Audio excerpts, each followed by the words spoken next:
It's 9 o'clock on May 14. We're calling to the regular meeting of the Pipestone County Commissioners to order. Please rise for the Pledge of Allegiance. I pledge allegiance to the flag of the United States of America and to the republic for which it stands, one nation, under God, indivisible, with liberty and justice for all.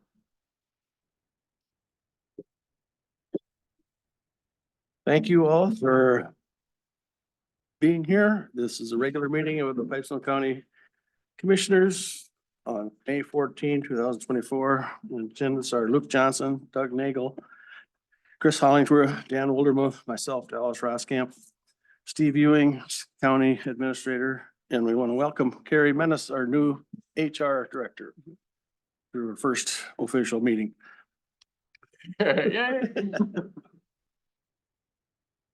Is there any adjustments to the agenda?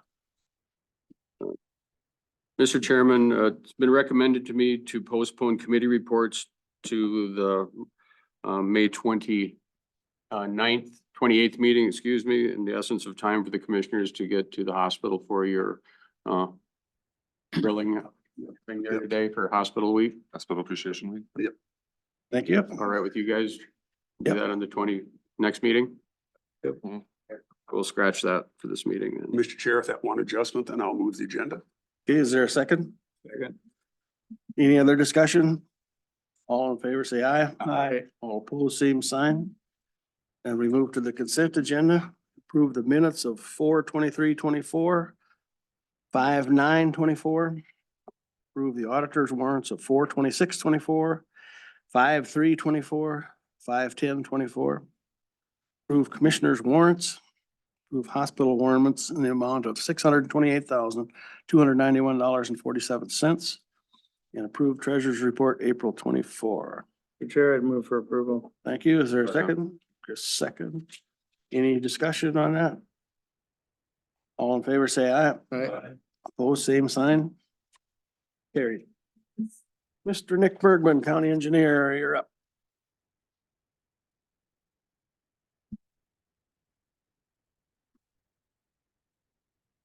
Good morning. Morning, Nick.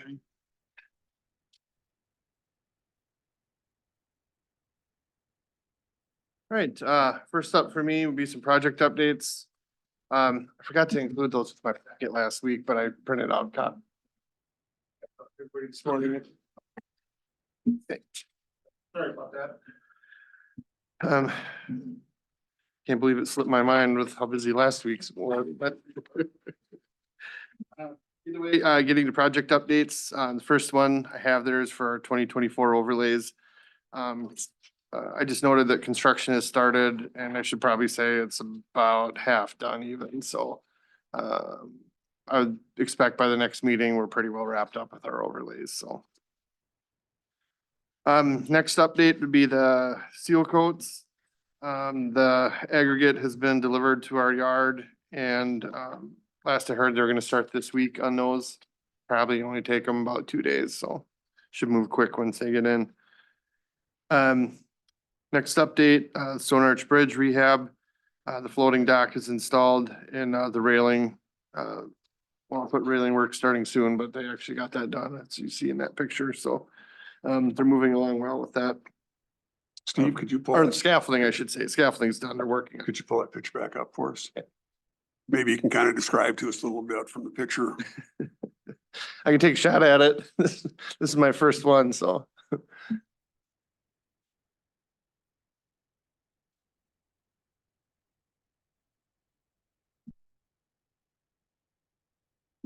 Now, if I remember right, Nick, from what you said before, the arch is going to stay in place, is that Yes. right? But Yep. you're going to remove all of the fill on top of that arch and refill it and pack it. I think all of that comes out. I'm not really sure what it looks like underneath there. I've never seen one of these gutted before. It might not be just the arch. There might be a little bit more to it than And that. until you get the road surface off, obviously you won't know what you got underneath there to deal with. Excuse me, what's that? Until you actually get the road surface off, you won't know what's underneath there for fill.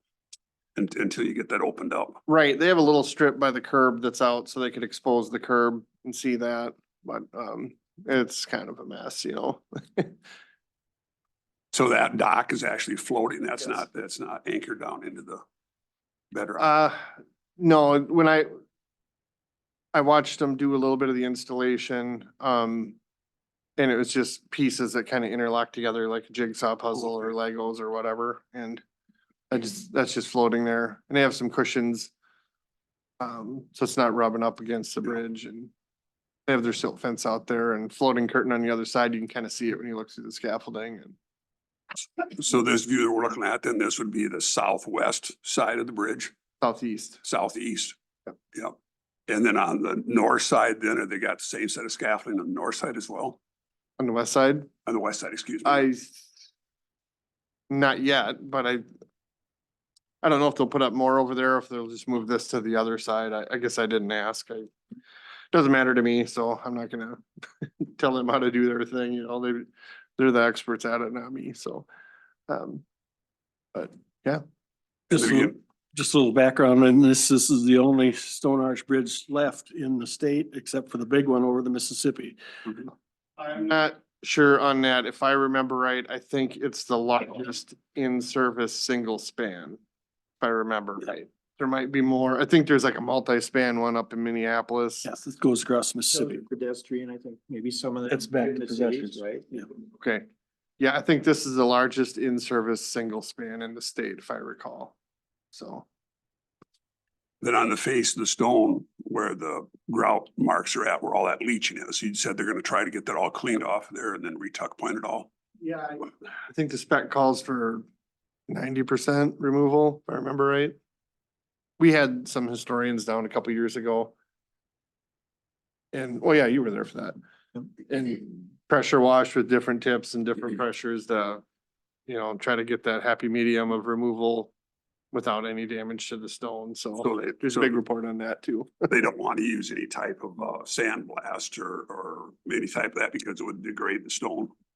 Correct. It's just a pressure washer with like a regular 30-degree nozzle or something, wasn't When it? we did the sampling, or it was a time, you know, they wanted to see how long it took to do an Mhm. area. Yeah. So we just brought a pressure washer down there and they just watched, and I think they're just gonna use water. They might use some kind of chemical. I don't, It was fairly effective though. but yeah, it was. Assuming, but yeah, but all I remember is 250-gallon tank in the back of the pickup Mhm. and a generator and a Yep. pressure washer. It was. So that's simple. So. Yep, so. But I'm trying to take regular pictures of this, so if all goes well, hopefully I can do some type of like time lapse slideshow or something, so. So, nope, seems to be going well. but. Next update, the gravel crushing, that work has started. I think they're they're over 20,000 tons and I think they have to go to 118,000, so they got a decent start, I guess, but long ways to go. They can keep ahead of the County 17 project then? Yeah, that I don't anticipate any problems there. We put in a proposal that they can't start the 17 project until that hot mix plant is shut down because I did not think that would be a good idea to have all the trucks graveling there as there's hot mix trucks going. I thought somebody would get hurt or, so I didn't want to allow that, so. So, it'll be weeks and that plant will be running for weeks yet, so that'll give the gravel crushers plenty of time to, Okay, unless they have some type of major breakdown, you should have plenty of time to get thank you. that cleaning done. Yep.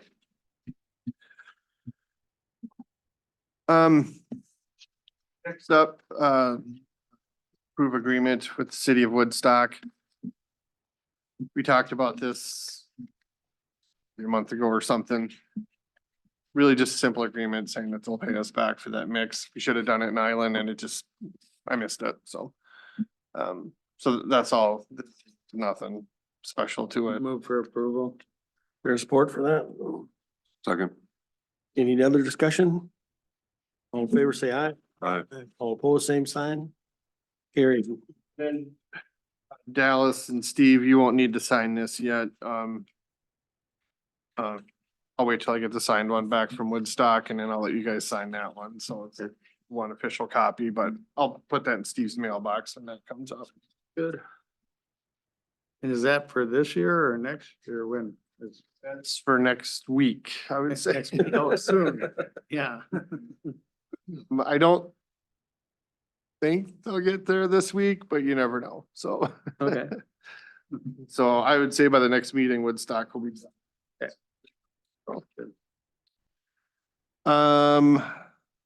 Next up, if we're gonna bid our fuel again for another 6 months, we should probably set a letting date for that. I would assume we want to do that. It seems to have been working well for us, so. I guessing that fourth Tuesday in June would maybe be a good opening date. I think that's usually when we do it, is the last meeting in June, if I remember right. It sounds. Or you wanna do it on the 11th? That give you enough time? We can, if that's, I'm just thinking, Get busy. might be better prices than if you get too close to the 4th. we can do that too. I don't care. It's up to you. June 11th. Could make a difference, yeah. Okay. Okay. Mr. Chair, do we need to take action on actually setting that opening date then? Do we? I think so. So, Mr. Chair, I move that we set the opening date for our fuel bids for June 11th at 10 o'clock. Is that 9:30? What are you thinking?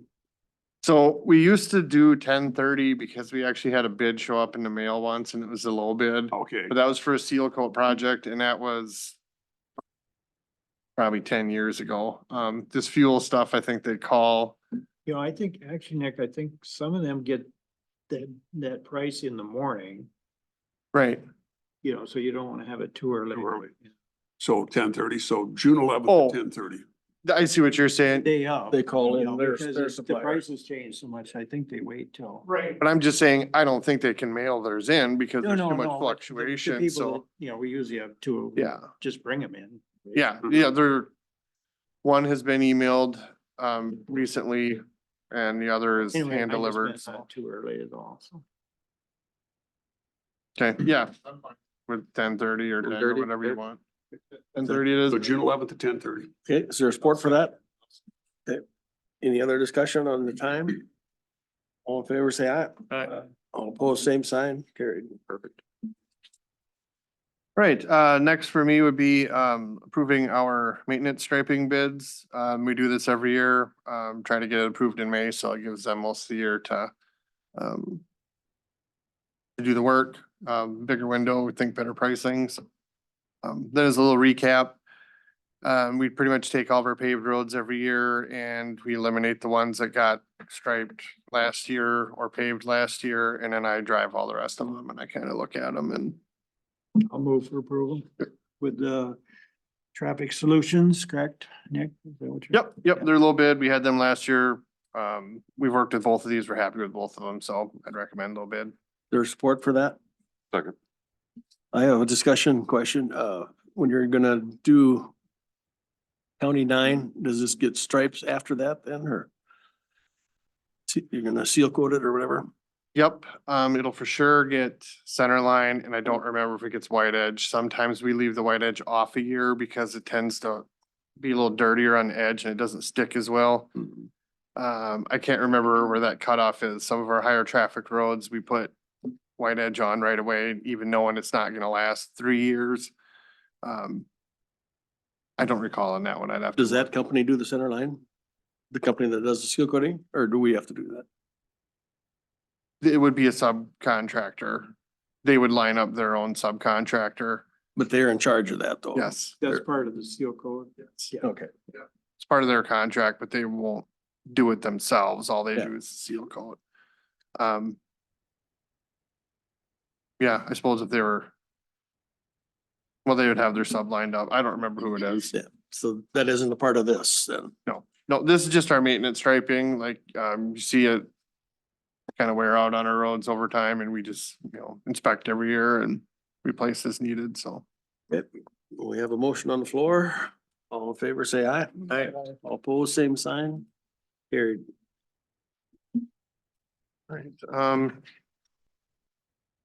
Then lastly for me would just be a few maintenance updates. Last month, did a couple culvert replacements, did some treeing, graveling, removed snow fence. Seems like it would have been longer ago than that, but it wasn't. Equipment repairs and maintenance, shouldering, crack sealing, blading, patching, and then some of the maintenance staff is helping with overlays because we're spread so thin, so. Other than that, I guess that's all I have for this meeting. How many bodies short are you yet? Let's see here, right? 3? 3 in maintenance, the one on deployment, so I guess well, 4, 5 people, I would say, I guess, so. Appreciate the hard work. I know, like, Then- I went by at 6:30 and there's still, I think 6, 7 guys still there, so. Last night, yeah, I think the first one gets in about 4:30 and they're going till 8, 9 at night, so. They've been in some long days. It's on a couple weeks. It actually goes fairly quick. The days, you're so busy, it just quick, so. Our HR director has a new focus. She has a new focus here at HR. Yep, so Thanks, Nick. busy, so yeah, no problem. Any other questions? Else? All right, well, I'm gonna head out to the project, so. Thank Have a good day. Thank you.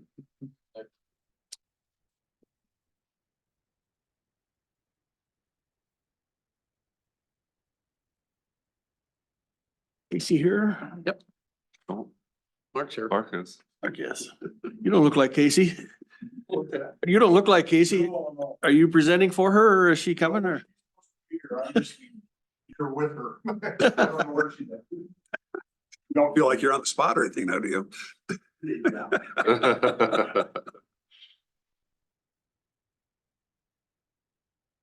How about the Pipestone Chamber Water Tower Festival grounds? Oh, You've that works. requests, we can do that in a minute. Or 2 or 10.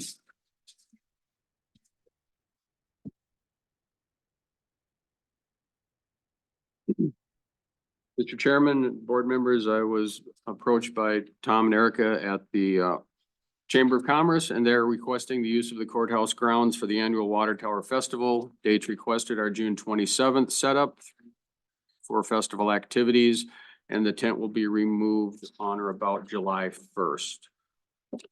And also requesting to use the south part of the old central school or the tax forfeited lot across from the courthouse for overflow for the car cruiser show on Saturday, June 29th. They used that last year at the event as well. They had a few cars parked there and some overflow and that type of thing in there. It's not gonna hurt that property over there or anything, but what they're gonna be doing over there. Most of the cars are on the streets, so most of them just have there's been some canopies and stuff set up over there for shade and that type of thing, so Very good use of that property. absolutely. Mr. Chair, I'll move that we approve the request from the chamber for the use of the county's properties for the Water Tower Festival. That's, I think, the last weekend in June. Is there any support for that? Second. Any other discussion?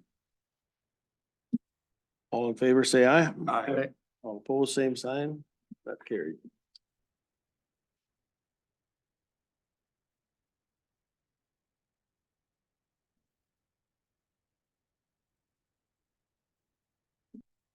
I'd like to take that letter of agreement for the temporary highway worker. That's right after. in You your can do packet. that. And do a couple personal things too, as long as we're here with this.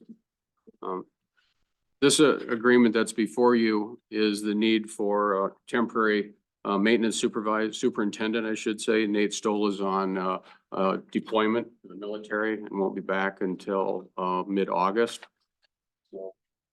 Philip Waldron has requested he be assigned to be the maintenance superintendent between April 1st and August 15th of 24.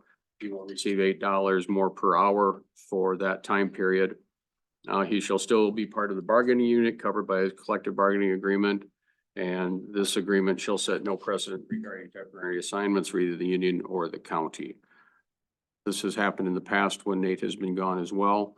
And so there we do have a precedent. This is not new. And he is in-house already. Yes. Anybody? Move for approval. Is there a second on that? Dan will second. And we'll second. Any other discussion? All in favor, say aye. Aye. All opposed, same sign. Carried. Thank you for that. Casey showed up. She's here. We go to Casey then. Sure. Yeah, he's ready. Casey Sievert, Emergency Services Director. Welcome. Good morning. Good morning. She does her. Which one would we like to start with?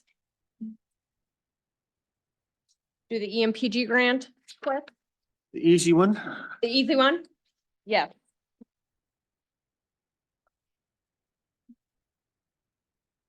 So this is for the grant contract agreement for the emergency management. You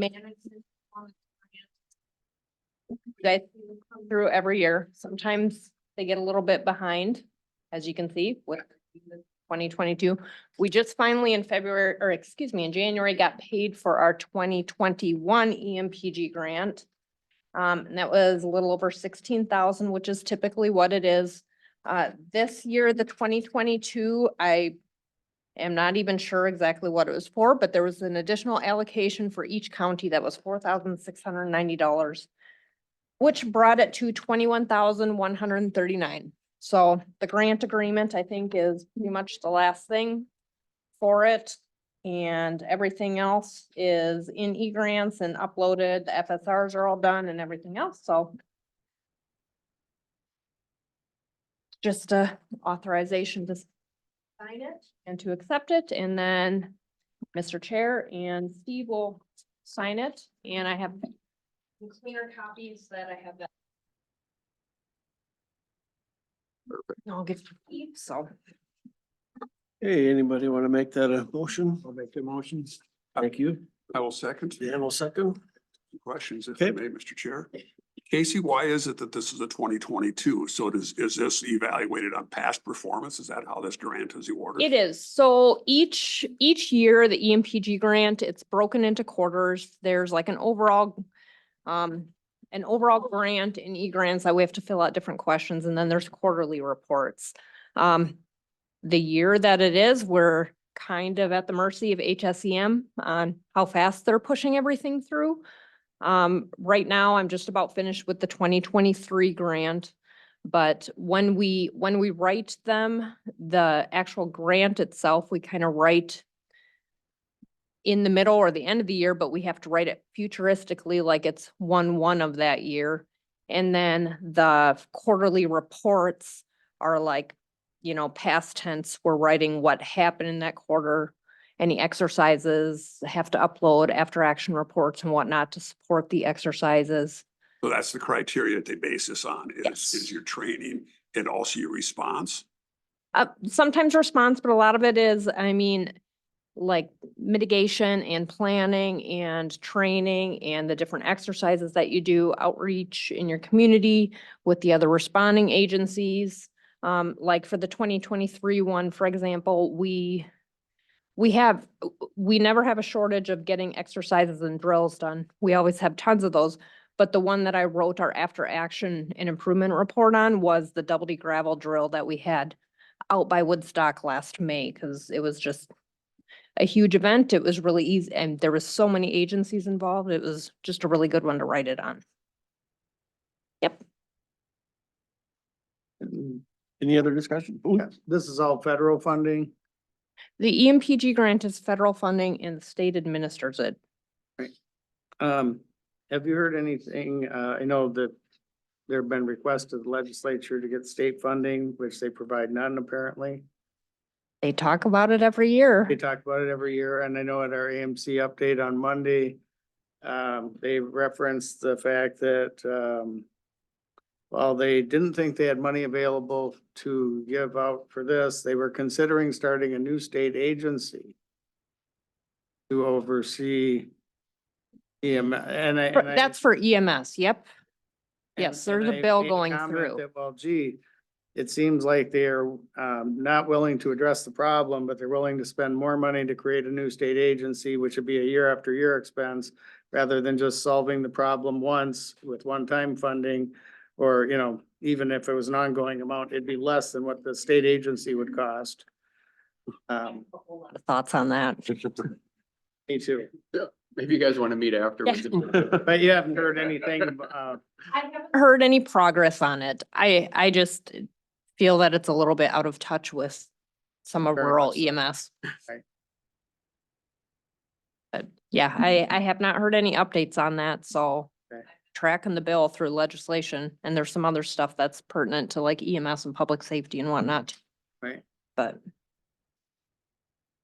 Chairman, Casey, if you get any updates from Buck on anything, pass it on. I'll send it Okay. to the board so they can see it too. So there's interest in that EMS legislation, so. Yep. Perfect. Thank you. Mr. Chair, call a question. I think we still have a motion on the, We voted for it already. oh, did we? I thought. No, we we were haven't. No, you still- haven't, No. you got the motion in a second. Yeah. Good discussion. Okay. All in favor, say aye. Aye. All opposed, same sign. Perfect. Thank you.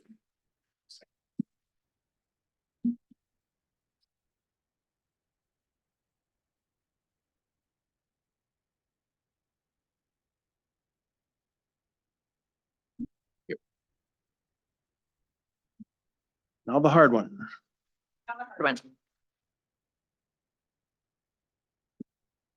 Sign one too. I will, thank you. So we are kind of looking ahead here. So we currently have 3 ambulances and we used to have 2. We added the third in 2011, which kind of shortened our rotation, so it wasn't getting so stretched out and nickel and diming us into the thousands. Although we did have to put in a new transmission last week in our oldest ambulance that we plan on replacing or remounting, excuse me, next year. So we have it planned out. In 2021 was the last ambulance that we replaced. That was when we added that type 1 4-wheel drive ambulance. Prior to that, in 2016, we remounted the box from our 2006 ambulance onto a 2016 ambulance.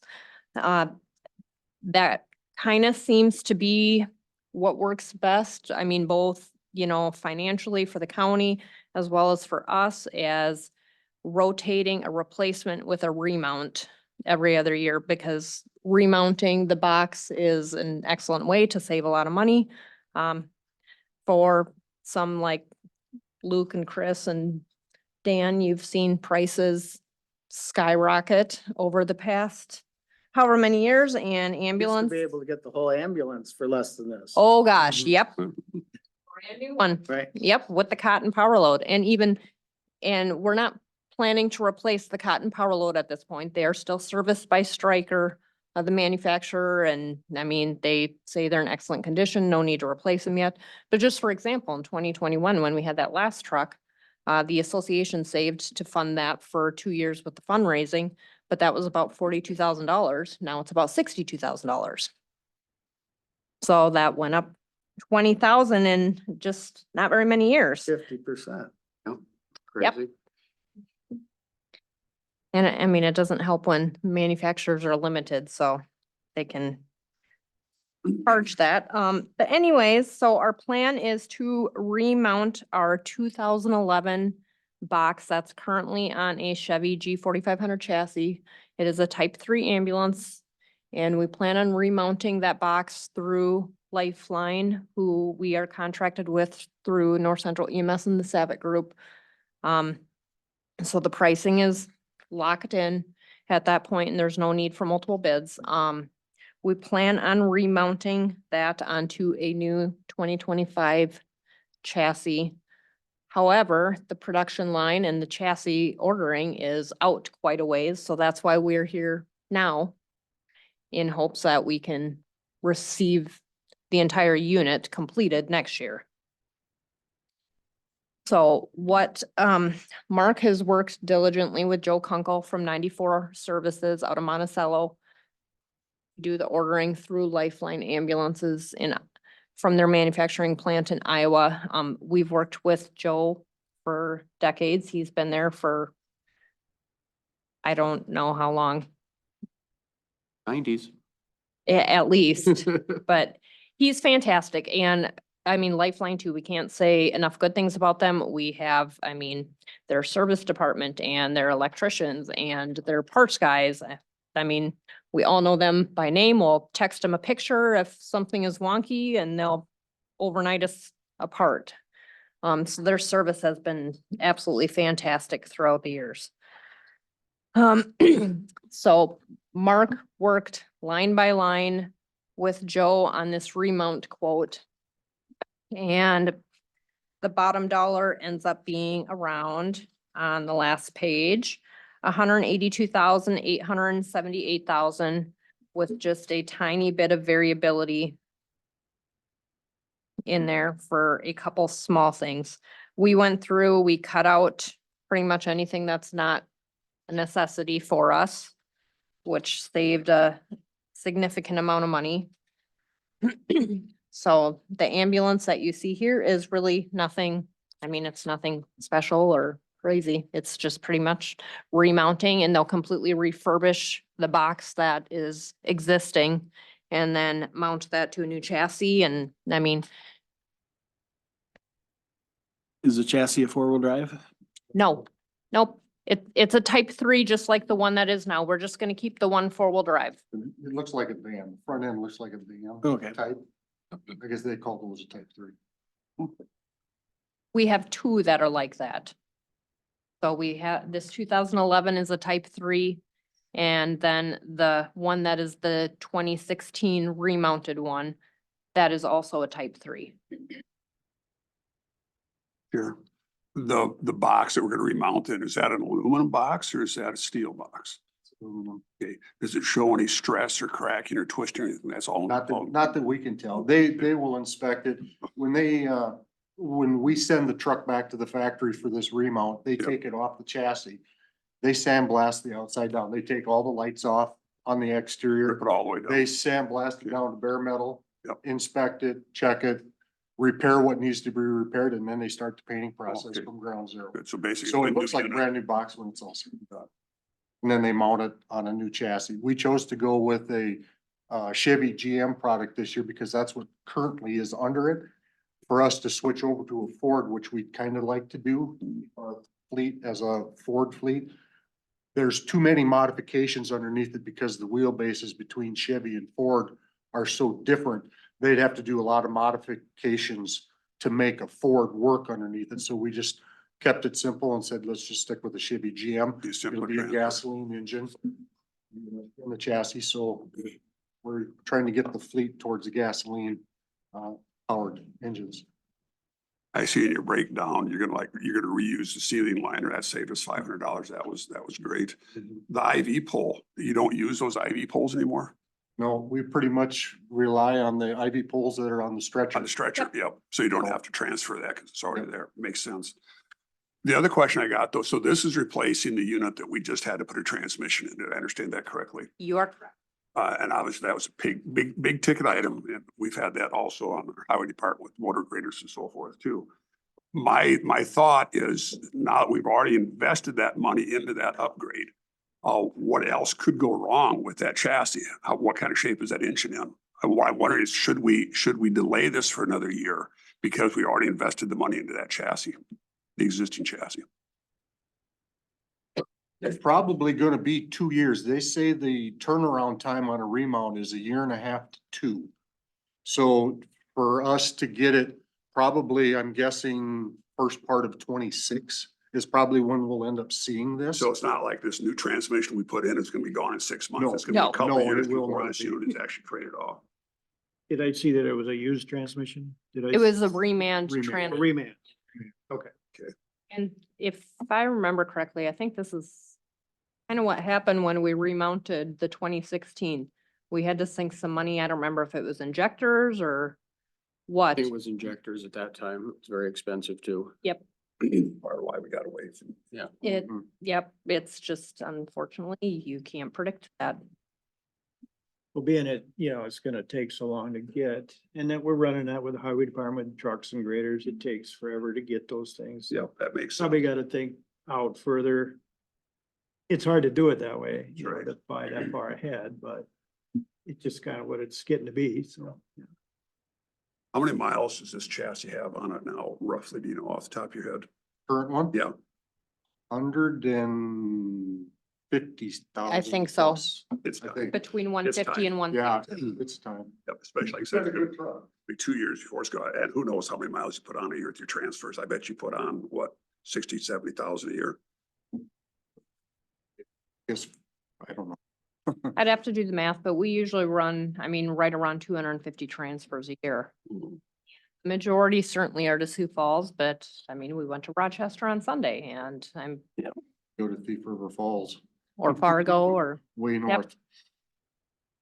That's one thing that the public probably doesn't know, that how many miles it actually get on an ambulance. You think, oh, they sit in the shed all the time. But I was surprised too, the last time I asked you how many miles get on the ambulances. Yeah, is the chassis, the old chassis, does that get traded or sold or? It'll get traded. Joe is actually gonna take control of it. The salesman, the rep that we're going through, he takes it and from what I understand, he turns it around and sells it to local farmers for like service work on ranches Right. and things like that. But this price though, is that, you still own the old chassis? Or is that, This is is- that It'd included? be like a trade-in. This is the There trade-in is a price. trade, So Yeah. Okay. and if it was a whole ambulance, we would probably try to sell it like we did with the last one. When we replaced that 2001 ambulance with the 2021. We were able to advertise that and accept bids for it and we ended up selling that. And where'd that go out to Wisconsin? Went out to Wisconsin to a mobile glass repair service. But it's a lot easier to sell a complete unit. So it's rather traded, than- it's already traded with this. Yeah, Yep. oh, yeah, this would be considered. a Yeah, trade. that's fine. and 50,000 will hold the price. That will pretty much purchase the chassis. That's what Joe was requesting. Okay. Is once the chassis is ordered and it gets in, they prefer the payment for the chassis portion of it. And then the remainder will be due at time of completion. Does he guarantee the price on his part of it? You mean as far as the The total. 182 Yeah. or whatever? That is pretty much. Unless he runs into something really bad when he takes your old one apart. Yeah, there's a few slight items. There's one here, one of them, in the blue where it's, an option with the windows if the ones that are currently in the rig need to be replaced. They've got a newer style, but then there's a charge there. He told me that with all of the emergency lights that are on the outside, they take them all off. Their service people check them. If they find any of them need to be replaced, it's an automatic, they just do it. So there could be a few charges, not large charges, but small charges here and there that might fluctuate the price just a little bit in the end, with the final price. Thank you. We'll entertain a motion. I will move, Mr. Chair, that we approve the purchase and replacement of the unit.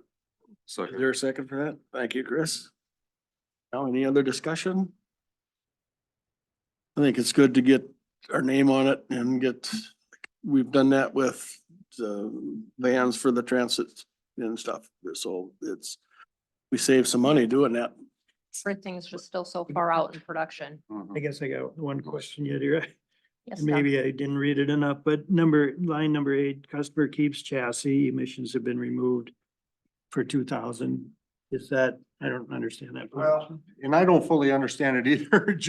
Joe says that's a fee that he charges us to keep the chassis, because when they take the chassis off of the truck, they place a back wall on the chassis since it's a wide open they place a wall on there. They put brake lights, tail lights and all that on there, so it's a drivable unit. The emissions, at one point, we were having some major issues and the emissions were removed from that particular ambulance. So there are no emissions control with that particular rig. But he might have to put them back on if he tries to sell it. Pardon? He might have to put them back on if he tries to sell it. If he tries to sell it, but I think by him going through some of these farmers and ranchers, I think he can get away with peddling it the way it is without As- having to put any upgrades into it. As is where it is. Yeah. Quite a few on their website. If you look on the 94 service website where they take in vehicles like this where they're remounting or whatever, because they have buses as well as ambulances. And they have quite a few for sale on there. I mean, at any given time, I think there's just always a market. So I guess what I'm asking is, it doesn't look like we're getting anything for the chassis, that we're actually paying them Yeah. to take it. To get rid of it. Yeah, Yeah. okay. Yeah. I just want to be clear I on how. think Yes. that's more of a convenience factor for. Yeah. Bill. No, I just wanted to understand. Clarify. I guess that brings to mind the question then, if it's gonna cost us 2,000 to put that temporary back on and so forth, is it even gonna be worth that by the time they're done putting that upgrade into it or that back in it, or is it better just to scrap the unit and not even mess with it? That's their problem. Yeah, but we're paying we're the paying to $2,000. get, we're paying to get rid of Paying it. to get rid of it. So do we keep it in, let Huber's buy it for $500? You know, I don't know. And as is, without it being roadworthy with lights and so forth, is it worth spending that $2,000? I don't know what that chassis is worth by the time it's all done and stripped down. Yeah, What do but they we're get for it? not getting anything back for the Right. chassis. No, We're we're paying paying. $2,000 and that's it. But my question is, why are we paying to Well, put why money wouldn't into you just something that's keep gonna it be then? scrapped? Just. We'll get clarification on that. Just remember one other thing about it, the chassis will be in Iowa. We have to go. Yeah. If there's be a really windy drive coming Because- back with no backing on I it. so- understand, but it just seems like we're paying to get rid of it. Well, there's salvage yards down there. Right, They yeah, come and get it too. basically. so. The purpose of, paying that is to just kind of be able to wash our hands of it and it's not our problem anymore. I mean, again, it's easy for us to sell a entire unit. I mean, there's still a market for those, but Yeah. But a scrapyard will take it They'll as take is. it for Yep. nothing Yeah. and we save $2,000. Clarification would We be will- nice. Obviously, there's a lot of nuances that we don't understand, so I don't want to mess up the word. You guys are doing a great job on this. that's on Mark, not me. I'm gonna call the question. All in favor, say aye. I, All opposed, same sign. Carried. Thank you.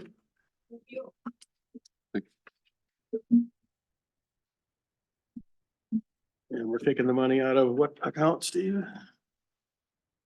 Did, Yeah, they have a restricted fund for the replacement of the ambulance. There is, For every year she budgets 50,000 a year, 55 a year. 1,000 a year, and there was some existing money. So you'll have the money from the 24 budget, 25 budget, and into 26. okay, thank you. We'll keep you updated though, Thank because you. I mean, there's always the chance that if, another one of their projects falls through or gets done early, then ours might get bumped up as well, so. See them. The amount we budget for that keeps going up. Oh, yeah. You know, Thank you. Thank you.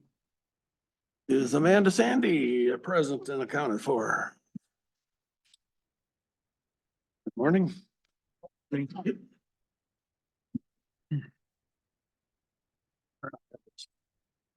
I'm not- Right, well, we received another new home abatement application.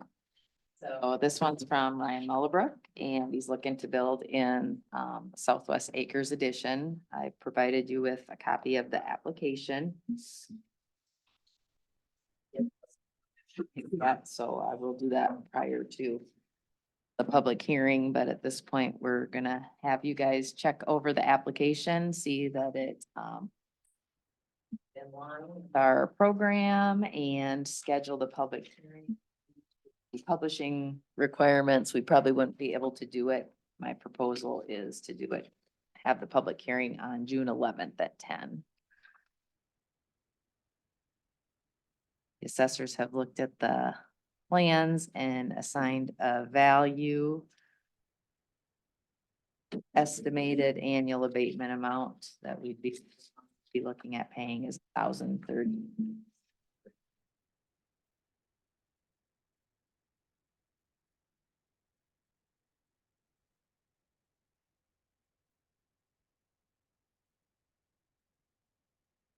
This all appears to be in order, so I'll move that we set a public hearing for June 11th at 10 o'clock for a tax abatement for Ryan Muellerbrook. Is there support for that? Second. And by Doug? Any other discussion? All in favor, say aye. Aye. All opposed, same sign. Carried. It's quick and easy. Thank you much. Elizabeth, you've been waiting patiently. Are you ready to come early? Good morning. Brought your right-hand man with you. Good morning. I'm Elizabeth Hoffman from the Plum Creek Library System, and I brought Levi with me. Hi, I'm Levi Blanchard. I'm the financial administrator for Plum Creek. He's Levi bring, started in October, so he is our new finance administrator, and he's getting to come out and meet everyone. welcome to Pipestone. So I brought with me our annual update of the Plum Creek Library System. This year, Plum Creek Library System is celebrating our 50th anniversary of serving the 9-county region, providing support for library services. We've been doing a lot of different programs as a part of that. Our first one was in February. It was a Love My Library program where we did library surveys and reached out to the communities to find out what it is that how they're using their libraries. And what we found was that a lot of people are using libraries in the traditional ways that we have always seen. They're coming in, checking out books, they're coming in for story times. But also, we have an increase in the number of people who are using the library as a community space. We're seeing a lot of people meeting friends at the library, coming and doing play groups. So we're hoping to support that more fully throughout the region and encourage people to come in, use the library like their local gathering place. So it has been really pleasant. Here in Pipestone, you have a beautiful library that is almost done. I think you're pretty close to being done with that and with the remodel. And we're gonna stop over after we finish up here and see how things are going. But that space is going to be wonderful for having community gatherings. We're also supporting people who are doing more outreach into the community. We found that a lot of our library users like to have events outside of the library, partnerships with local businesses. In Rock County, they do a lot of outreach with the local brewery. They do trivia night, book clubs, things like that. So we are seeing a lot of those programs going on as well. We are also, with our 50th anniversary, we have commemorative stickers. You can see it. Should you bring some along? You have to stop at the library. They have them there. Yep, stop by the library. You can get a Force you to commemorative stop by the sticker. library. I really recommend you stop by this one if you haven't been there recently. It's, That thing they uncovered is beautiful. Yeah. Carol? Yeah. yeah. I don't know if they've done it yet, but it's kind of an I Spy where you can look through for all the bunny rabbits. Oh, yeah. Deer, there's deer in there. It's a lot of fun. But we have that, and then we have just started our library passport program. So if you stop by your library, you can pick one up. We are encouraging people to visit all 26 of our member libraries during the summer and into the fall. And if you complete that, you will win a blackout prize. But if you can't make it to all 26, if you can make it to a bingo 5, that would be great. I got Slayton stamped yesterday, so. Oh, good. Got a complete blackout winner already, so. Somebody made the trips. First.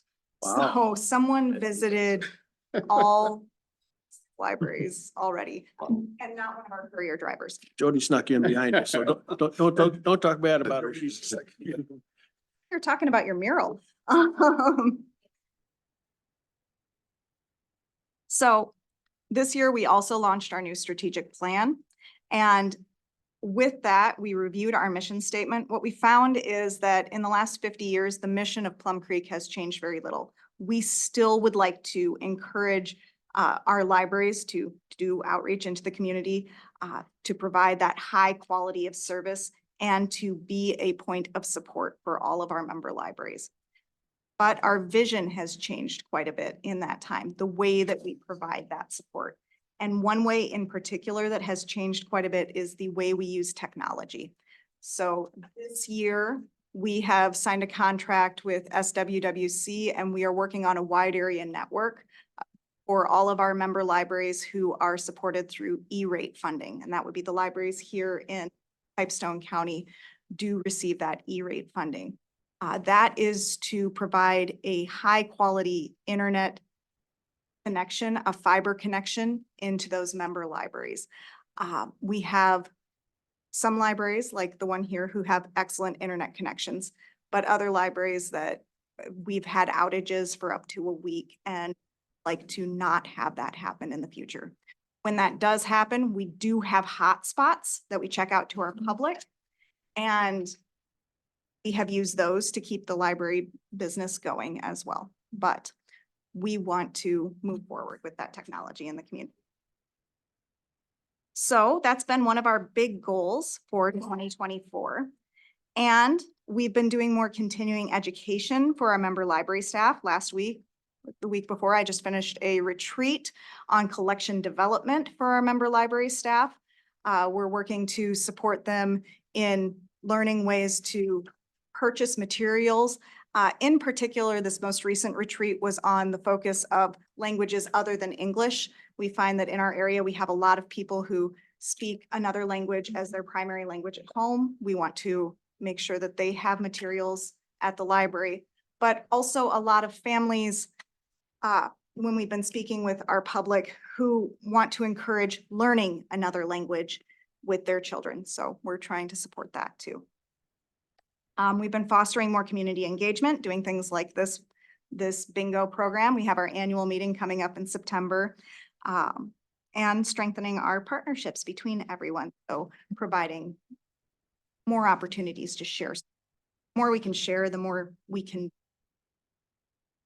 It's kind of an overview of what we did in 2023 and what we are planning to do in 2020. Do you have any questions for me on that? I just want to reiterate the fact that we have 3 Plum Creek libraries in Pipestone County. So the Edgerton Public School is still, Yes. and then the separate library in Edgerton, and then the Minders here. So we are very happy to have the resource for the county. I've kind of stopped thinking about the schools because school season is over right now. We'll get back to that again in August. I also brought with us our report on the Arts and Cultural Heritage Fund from our legacy coordinator. We put this together as an informational piece for our board. The first page is an overview of the Arts and Cultural Heritage Fund from in libraries from a state perspective. I have a habit of calling it a uniquely Minnesotan thing, so she put that on as the title. I do think it is uniquely Minnesotan. I've never heard of anything like this else. The second page, I really like to look at because this is an overview of what we have done with Legacy in the last 13 years. And it lets you know that we have provided support for over 2,000 partnerships in the area. I think that's really one of the great parts of that Legacy program is that we can encourage artists, authors, historians to come in to our libraries. And all the way around here, we have pictures of some of those programs that have happened in our member libraries across the region. One in particular that I'd like to highlight is the Testify exhibit, which is up in the top left-hand corner. That is something that we have been doing as a whole system and having that go out to visit our member libraries. It's currently set up at the Pipestone Library. So if you have an opportunity to go visit it. There? It's currently in Pipestone? Okay, Yes. because I went through it when it was in Edgerton, and it's very striking to take the time and read the things that a lot of it deals with slavery. Alan Page was behind this. we partnered with the Page Foundation and we just hosted a talk with Justice Page and his daughter Georgie Page Smith, and they talked about the impact of this art collection and what some of their long-term goals are with it. But we have high-quality photos and QR codes where you can listen to the pages read the statements on there and their thoughts and feelings on it. We also have some other really fun things in here, art programs, music, all sorts of things that we do at the library. Yes, speakers. Yeah, we do a lot of, well, the most recent one I've come to in Pipestone was Mary Casanova, an author from way up north by almost at the border of Canada. She was down doing a tour of our member libraries, and she has written mostly children's materials, but it was a lot of fun to go and listen to her talk, so. My last page that I brought with you is the request that you include us in your annual level we have requested in the past. It's $3,250 that we request from each of the 9 counties. This year, the regional library systems across the state did receive an increase in our regional library basic system support. So in the past, when I've come out and asked for that funding, it has been to keep the lights on in our building because we did not have the funding level to do that without the support of the counties. And I really appreciate what you all have done to make sure that we could do that. This year, because that has come up to a point where we are able to do that, what I am requesting the funding for is to provide digital resources for our member libraries, in particular, the scholastic databases for children and for teachers. That's a resource that we've been offering since the closures of the pandemic. We found that there's a lot of interest in those and we want to continue to offer them. In the past, we used some of the ARPA funding and we've used Regional Library Telecom Aid to fund that. I'd like to continue that going forward. And the dollar amount that you're requesting this year is?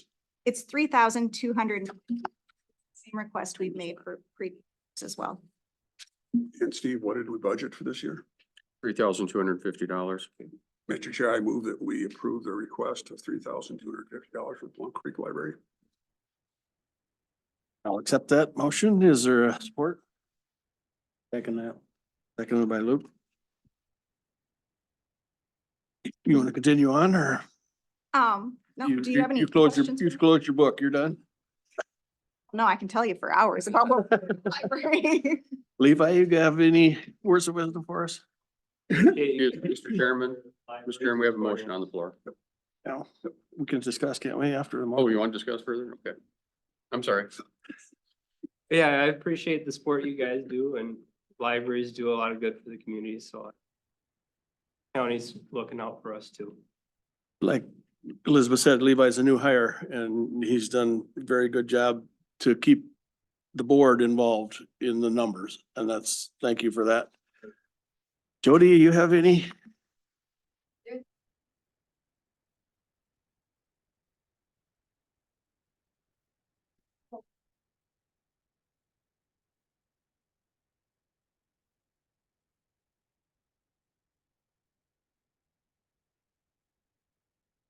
Do you have an open house planned already or is? I still don't have. We have. Okay. Let us know when that happens, okay? Any other discussion? All in favor, say aye. Aye. All opposed, same sign. Carried. Thank you for coming. Thank you.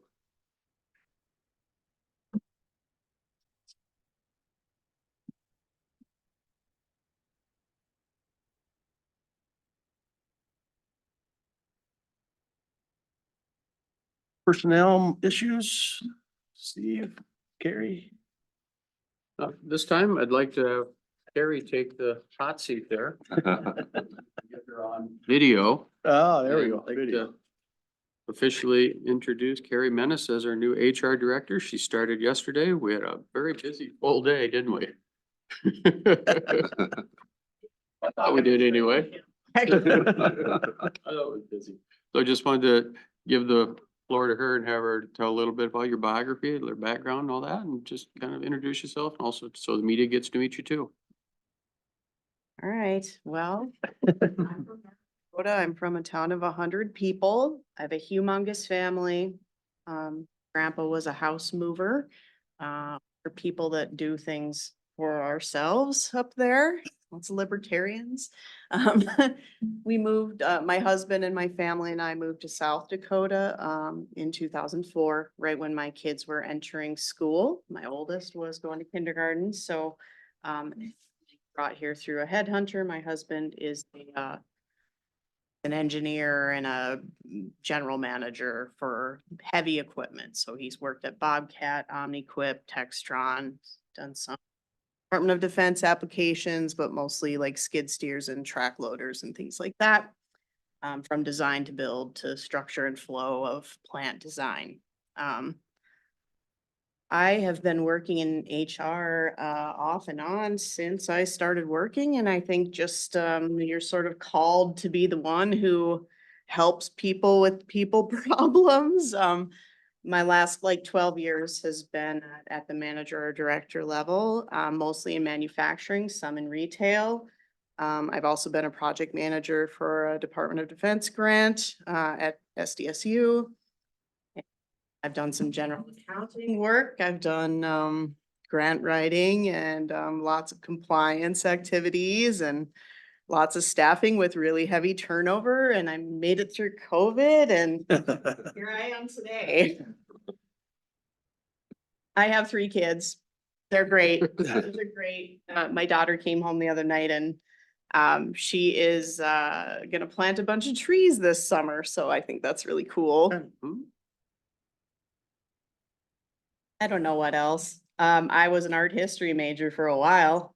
I have a lot of interests. I'm a curious person. Welcome to Minnesota. Thank you. There's some rules and regulations that you Yes, there's more than some likely things will to have to learn. be. The familiarized unions, the union aspect, I have no experience with that. So that was actually something that really attracted me to this position. There's lots of things to learn and probably some different things that I can dip my toes into, other than 78% turnover. We don't have that big a That's turnover. not, The availability of people to work is our biggest problem, I guess. And that's a regional problem and not necessarily just a county problem. yeah, that's not a novel problem for any employer right now. But after meeting your staff, I think you guys have a bit of a leg up on the retention piece, just because people like to work with people who are nice and respectful, and so far I've encountered great people, so that's good, but it's only been one day. Do you have any questions of us? I don't have a lot of questions yet, but I'm still kind of acclimating to set up in the office and Mhm. technology and government versus private. I might ask some silly questions that I will think sound stupid. There are no but silly questions. You might get a silly answer once in a while, but us 5 are commissioners, but it's a part-time job with full-time responsibility, it seems like. So, but if there's anything that we can do to make your job easier, we try to do it. And we are stewards of the county people's money, so we do get a little feedback on how we spend the money, so we can't just, spend willy-nilly, but we do our best, so. I'm a farmer. Luke is a coin dealer. Doug is a retired Retired from the county highway department. He came back to the. You wanna tell her what you do? We're full-time casino surveillance, so, He's full-time job plus his commissioner work, so and father of 4, therefore, 11 and under. So. and Retired electrician, both high voltage, worked for utilities in the past, and also worked for Susan Energy, most recently. So different fields of electricity. You'd mentioned you'd shared that you've got children that are in the electrical field as well too. That's very interesting. So Son is a lineman and my younger son. Second year of apprenticeship.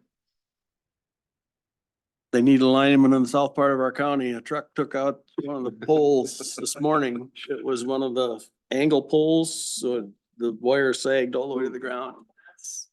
And Dallas's son is one of the board members for Sioux Valley. Sioux Valley Energy. Okay. Yes. I know their HR director very well. She's a good friend. Yeah, you stole her from us. Did she recommend us or Didn't even talk to her Well, that's about the thing it. about this, no, Kathy? Kathy. Oh, She- I think they got more Sioux than. Valley- Yes. Their Sioux Valley Coleman is the one that I know. Yep, Yeah, they got a couple HR people, I think. yep. Yeah.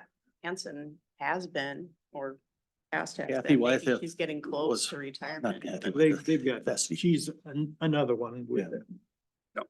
But she was, that's our, well, Steve Yeah. was, that was our previous HR. She went to Sioux Valley Energy, but. Okay. Yep, in Coleman. A lot of background experience with benefit packages, working with insurances and so forth. That's gotta be just an overwhelming part of your job, I think, keeping that all. I actually really enjoy the strategic piece of analyzing turnover costs on the back end or the, after everything's done to kind of use that as leverage to make decisions on the front end. Because if your compensation structure is fair and you're treating people fair and you're treating people nice and people like working for their boss, you're usually gonna cut your turnover costs. So that ROIs, right? So I'm used to working in that structure of the ROI. So that was a huge project that I finished it while I was at Dakota Land was cost of turnover. We estimated, and I worked in a team, so it wasn't just me.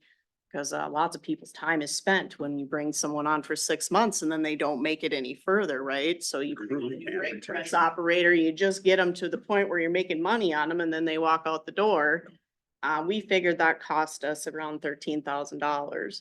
And then we did include opportunity cost in that too. So you're missing out on projects you could be making money on, right? So based on the amount of turnover in the prior year, that was $1 million we spent on waste. So we took 25% of that and upped our comp structure and specifically for our maintenance department was killing us. And that was an area where it was easy to ROI. So we just sort of moved everybody to the 51st percentile, created a COLA that was really high that particular year, and then we're 24-hour operation. So we had a night shift and our night shift, especially for like families, 3:30 to 2 a.m. Monday through Thursday. Well, if you have kids and you're going to work at 3:30 p.m., you are not seeing your kids until Friday, right? So we were paying $1 an hour shift differential for that. And we upped it to 12.5%. So our turnover on nights was very high and that went down to almost nothing. So it's hard to say, whether all that was successful over only 2 years of measurement, but our turnover ratio did go way down. And it was during the Great Resignation year. So standard 25% turnover for us. In prior years, we had been at 47%. So that was a huge improvement, where I could say, okay, we worked together and we did something good. That was a long story. So that's the type of work that I enjoy doing though, kind of a little bit of research and pulling data to make good decisions and then executing. So, And and I treating, think the employees appreciate it. and treating our employees well. That's the goal. Yeah. And a good boss is Being fair. That's, huge. well, thank you and welcome. Thank you. What was the name of the small town in North Dakota you're from? Fort Ransom. Okay. Fort Ransom. Yep. So it's an old army fort. Yep. What part of the state is it in? It's like 25 miles from Gwinner, North Dakota, where the Bobcat plant is, so southeastern corner. And we're on the Cheyenne River, and then there's a little ski hill in town, and there's a couple state parks, and I lived on a national byway. So we lived in a beautiful, treed area with hills, but in North Dakota, there's not a lot. I should say. What you normally envision. Hey, PLSS. Do we have to do anything with that? Nope, I just a brief update for you. Kyle, Career sent me this map last week to announce that Pipestone County received a $300,000 grant amount for the PLSS Monument Grant Program, and he'll be working with Minute and the other offices at the state to get the grant information, get ready to go and get working on it. So nothing needed to be done, just point of information that we were successful in obtaining the full $300,000. That was good to know. Good. If I remember correctly from our previous discussions, that's gonna get us how far through all of our monuments? It's gonna, we're hoping to be able to get, was it a quarter of them? Is that what we're One talking or about? two townships. Yeah, a couple townships. Approximately. Is that- Yeah. Couple townships. Yeah. Hopefully that grant continues in the future. Hope so. Yeah.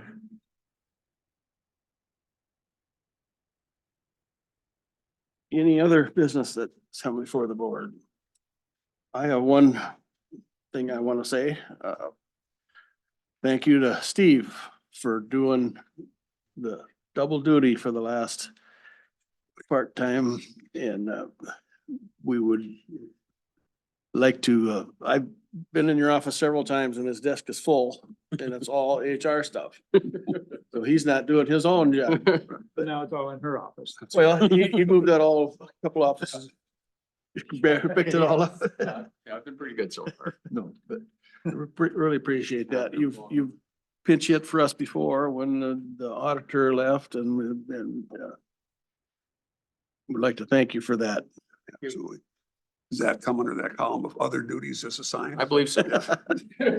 Very much appreciated your willingness and your spirit in doing that. Absolutely. Pleasure to do it. I got a quick question, Steve. I Yeah. missed when we were doing the bills and stuff.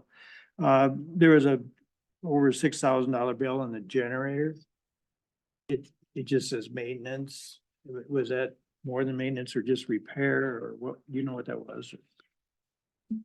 I don't have the bill on it, but I know Wayne did say they did put in all new batteries in the unit. Oh, okay. It said maintenance, but Yeah, it's- wow, that's. Yeah, I actually got a chance to talk to the guys. Oh. They were working on it one day when I was here. I stepped in there and there was two-man crew and they were doing an update. Quite a bit. I think belts and, Yeah, that, Okay.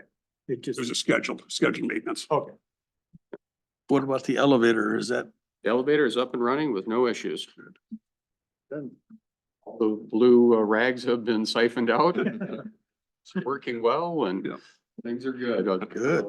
So we're good to go there. Steve and Doug, I would like to have a building committee meeting sometime this month if you could Yeah, schedule that with Wayne. yeah, we It's been a should, while since we've I'm gotten thinking together. The same thing. We Yep. should, yeah. I think that's, see if we can get that in before the meeting on the 28th. I've got bids for the roof of this Yeah. building that needs to be done. Right. So we've got the bid with Brian Merle, and then we also got another one from a company called Dawson Roofing. They've been in town doing some work. Yep. And Wayne contacted them and they're giving us a bid also. We've got that bid. Yeah, we Yeah, got so that. that's. So we've got we that should bid too. probably- And that's on the law enforcement building. On this building, Yeah, correct. on the original courthouse, I think there might still be some questions on those dormers as well, too. That still needs to be addressed as well. So The- We I know think we know we have water infiltration on the east side. yeah, but we haven't been able to get Oh, that yeah, mitigated yeah, yet. So just an update on that would Yeah. be great. But, yeah, we should do a meeting, yeah. Okay, sounds good. Thank You you. get one. Next meeting, May 28th, 9 AM. Is there a motion to adjourn? There's support for that. So Thank you. All in favor, say aye. Aye. All opposed, same sign. Carried. Pay your property taxes, please.